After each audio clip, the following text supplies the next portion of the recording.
Good morning दोस्तों, जय हिंद। हम लोग ईपीएस के क्वेश्चन जो प्रीवियस ईयर में आए हुए हैं वो पढ़ रहे थे। आगे बढ़ते हैं, देखते हैं जो इम्पॉर्टेंट क्वेश्चन है ईपीएस में। जो एनसीईआरटी बुक है परमानेंट आते रहते हैं, हर बार पेपर में आते हैं, कम से कम 15 नंबर के। ठीक है, आगे बढ़ते हैं, देखते हैं। जंगल में लंगूर पास आती मुसीबत, शेर चीता आदि को देखकर एक खास आवाज़ निकालकर अपने साथियों को संदेश देते हैं। इस काम के लिए पक्षी खास आवाज़ें निकालते हैं। कुछ पक्षी अलग अलग खतरों के लिए अलग अलग आवाज़ें निकालते हैं।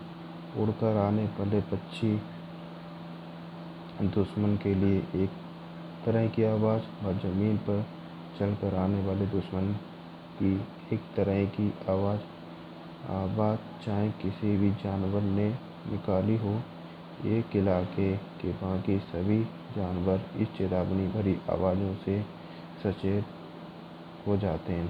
मतलब सभी जानवर हैं आवाज़ें निकालते हैं। आवाज़ कोई भी जानवर निकाले तो उससे सभी जानवर सचेत हो जाते हैं। जैसे बंदरों की अलग सी आवाज़ होगी, जैसे ज़मीन से कोई व्यक्ति आ रहा तो उसकी अलग आवाज़, और अदरवाइज़ कहीं से आ रहा तो उसके लिए अलग अलग आवाज़ निकालते हैं पक्षी हो चाहे जानवर। आगे बढ़ते हैं, देखते हैं दूसरे क्वेश्चन।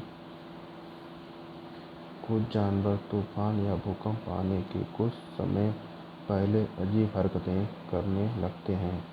जो लोग इन व्यवहारों को समझते हैं वे जान लेते हैं कि भूकंप आने वाला है, या कुछ अनहोनी होने वाली है, या कुछ प्राकृतिक आपदाएं होने वाली है। जानवरों का व्यवहार कुछ अलग तरीके का हो जाता है, या तो वो हैरानी सोचने लगते हैं या चक्कर काटने लगते हैं। ये लोगों को पहले ही पता चल जाता है कि कुछ होने वाला है।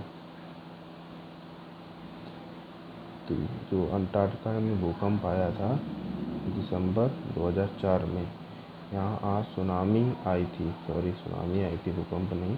कुछ समय पहले जानवरों के अजीब व्यवहार और उनकी चेतावनी भरी आवाज़ों को समझ गए थे और उन्होंने वह इलाका खाली कर दिया था, जिससे वहाँ के लोग सुरक्षित हो गए थे। आगे बढ़ते हैं, देखते हैं दूसरे क्वेश्चन।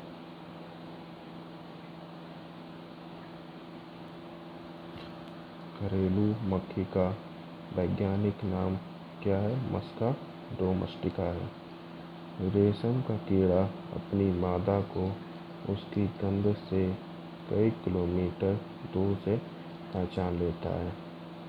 आगे देखते हैं, मच्छर शरीर की गंध खासकर पैरों के तलवे की और तुम्हारे शरीर की गर्मी से ढूंढ लेता है। मच्छर जो शरीर की गर्मी और पैरों के तलवों की जो गंध होती है उससे ढूंढ लेता है।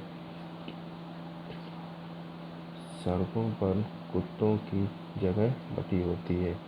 एक कुत्ता दूसरे कुत्तों के मल मूत्र की गंध से जान लेता है कि उसके इलाके में बाहर का कुत्ता आया था।